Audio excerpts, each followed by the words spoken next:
On dit que Poutine est en Chine, il se balade les mains dans les poches en sifflant et la CPI est introuvable. Ce sont eux qui ont lancé un mandat d'arrêt international contre le monsieur. En effet, si Poutine sort de son pays, il doit être immédiatement arrêté et traduit devant la Cour pénale internationale. Mais apparemment, lui-même, il dit qu'il cherche le juge qui a lancé le mandat d'arrêt contre lui. À son tour, il a lancé un mandat de recherche. À l'heure là, le juge est introuvable. Quand on l'appelle, on entend que le numéro de votre correspondant est provisoirement inaccessible.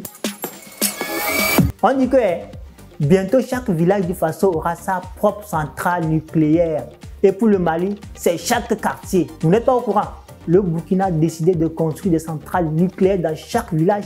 Et le Mali dit, si c'est comme ça, lui va construire une centrale nucléaire dans chaque quartier. Qu'est-ce que le Niger va dire? C'est chez lui-même, il y a l'uranium. Chaque maison au Niger aura sa propre centrale nucléaire.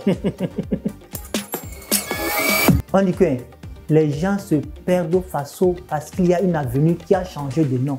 Les Burkinabés ont décidé d'effacer tous les vestiges qui les relient à la France. C'est dans ce sens que l'avenue autrefois Charles de Gaulle est rebaptisée avenue Thomas Sankara. Donc voici deux benguistes revenus d'Europe décident de circuler sur l'avenue Charles de Gaulle. Ils ont fait le tour du Faso 20 fois.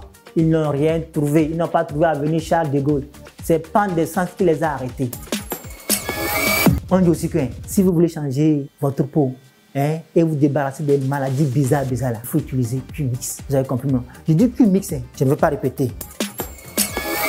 On dit qu'après une trentaine d'années, Alain Foka ne travaille plus à RFI.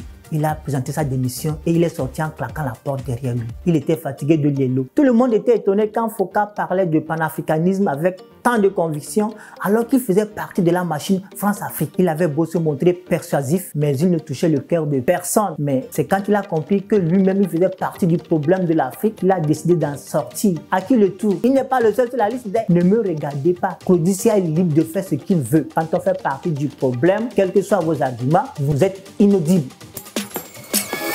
On dit que bientôt le Mali aura ses propres satellites fabriqués par les Maliens eux-mêmes. Donc soyez prudents quand vous sortez de chez vous. Ok? On ne sait jamais. Oui, vous avez bien compris. Le gouvernement malien veut se doter de plusieurs types de satellites. Des satellites de surveillance pour contrôler le territoire malien et corriger les bandits de grands chemins et leurs complices. Ils seront tous dronicifiés avec succès. Ensuite, il y aura des satellites agricoles pour surveiller les cultivateurs paresseux.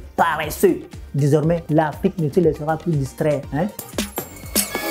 On dit que, renvoyé du Niger, les militaires français sont obligés de pousser un avion cargo militaire à cause d'une panne d'essence. On vous renvoie de partir, vous refusez. Maintenant, vous décidez de partir à la dernière minute. En plein vol, l'essence est finie. Ils sont obligés de descendre, d'atterrir pour pousser l'avion. C'est bon ça?